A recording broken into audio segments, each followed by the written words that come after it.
class, welcome back to chapter 12. We are going to talk today about global distribution and e-commerce, which is also a really cool topic, and it's the third P of our 4 P's of marketing. And so today we're going to take a look at distribution, the third P, which is place, right? Distribution in a global context, and what kind of decisions you have to make, what kind of tasks you have to take action upon in order to be successful globally. So today we're going to be covering 3 tasks for distribution. The first one is the traditional channels of distribution that we are very aware of. Then we're going to talk about logistics, and finally we're going to take a look at e-commerce as a distribution and new technology. That's taking place now, and it's growing exponentially. Okay, so the first topic, the first task that we need to cover is traditional channels. And traditional channels of marketing, what we're thinking about here when you think in terms of a global company, just in companies in general, not global yet. But the point is to establish a link or a chain of intermediaries that take our manufactured product or a product that's been manufactured, created, developed, all the way down to the customer, so that the customer can purchase it. And so traditional channels usually take place in wholesalers. We pay attention to wholesalers. We take a look at retailers as well. We have intermediaries such as distributors and agents, and all of these parties have to work in tandem to create that distribution as seamlessly as possible, so that the customer can buy from the company and find the product in an easy manner. So when we have a good chain of intermediaries, we can be successful at home, right? But when we're global marketers, we can't take that distribution into other countries, because other countries have different infrastructures, different systems, different wholesalers, retailers, and different numbers. So it makes it more complicated, and very important for us to really do our research and find out what the distribution system is like in that particular country. Large quantities from manufacturers, and they usually help with negotiating the buying and the selling, so that they can then in turn sell the product to retailers. And they can have some activities that they do for the manufacturer or for themselves, or they can be a full-fledged wholesaler. As you can see on your book, you can see all the different types of activities wholesalers take on. It could be negotiating, buying, selling, credit, providing credit, and financing, and things like that. Retailers, on the other hand, they break the bulk and they create assortments for customers, so that the customer can buy one product. For example, instead of having to buy a whole box of water bottles, of 1,000 water bottles, the customer can buy one, and that's what retailers do. So when you go into a new country, what you need to pay attention to is the number of wholesalers that country has, the number of places per capita that are available, and also the number of employees, because this can tell you a lot about whether these businesses family owned or they're corporations.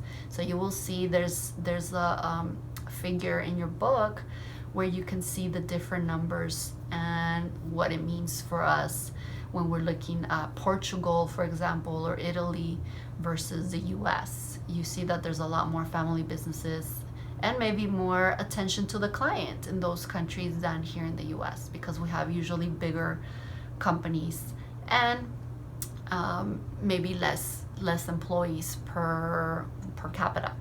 So those are things to think about and they really reflect the economy of the country. So it's really important for us to take a look at that. If you take, for instance, China doesn't have a really good infrastructure yet. It hasn't been developed enough for wholesalers and retailers to thrive, just as we have here in the US. So what does a consumer do in China? Well, they order online, and e-commerce is an avenue for distribution that's more successful. That's traditional channels. The second thing we have to look at is logistics, and logistics is also really important because these are the steps that you have to take to transport, warehouse the product, the physical product, and make sure that it gets to the right place. Like I mentioned to you before, that chain, that link from the customer to from the company to the customer takes a lot of steps in between, a lot of shipping, transportation, and things like that. When we go to another country, it takes it's more complicated, again, because you don't have maybe the same issues, and because you're sending things a lot further. So you need to have air delivery, like airplanes delivering your products, or ocean carriers, or even trains and trucks that can deliver your particular product. So it's not an easy task, and many times these companies that are trying to have a global distribution system can struggle because of all those little steps.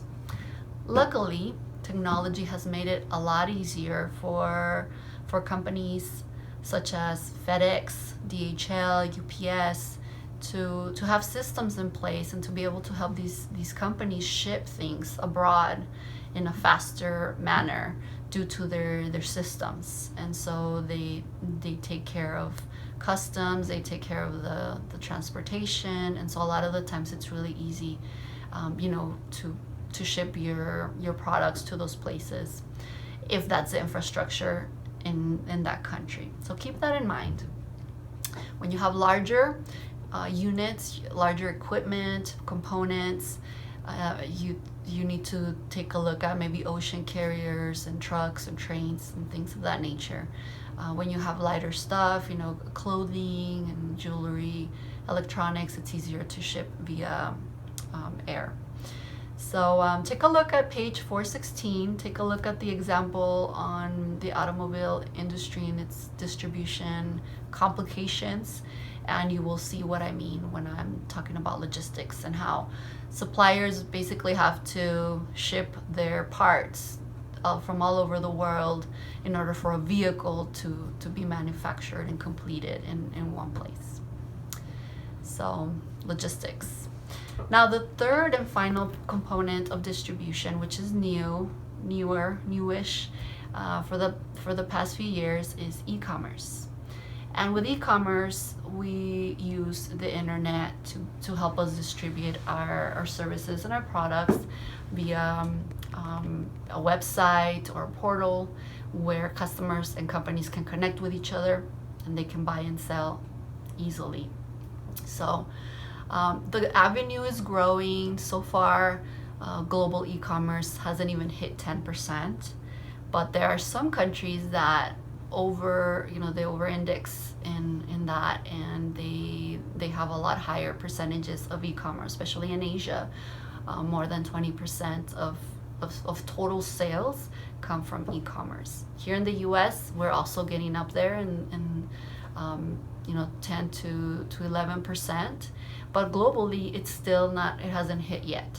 But it's interesting how as technology develops and we are on our phones and websites become easier to handle online through our cell phones, more people tend to shop. So it's something that we need to keep an eye on, and hopefully we'll see that increasing from year to year. So those are the three tasks that we have to pay attention to when we are global marketers.